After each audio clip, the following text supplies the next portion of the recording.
Hello and welcome to the Dacia Explorers YouTube channel. My name's Adam and I'm one of the Dacia Explorers.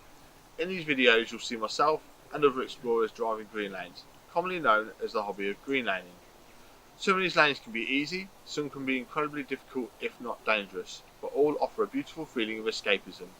If you have any doubt about the green lane you're driving, get out and walk the lane first, making a mental note of places to turn around a period and thinking about strategies to overcome difficult sections, because reversing after a failed attempt to get along the lane can be incredibly difficult and very risky.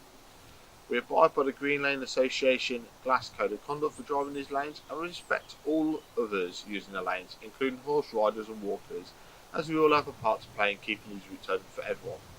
If you're thinking of green laning yourself, please consider joining the Green Lane Association to help fight to keep these lanes open and to help you understand more about this hobby. They also have a Trailwise 2 website which will significantly aid in your planning. Please don't forget to like and subscribe to the YouTube channel to get updates on new videos and check out our previous massive video collection. For more information head to the website www.daciadusterexplorers.co.uk, and finally, thanks for watching, stay safe and enjoy your trips.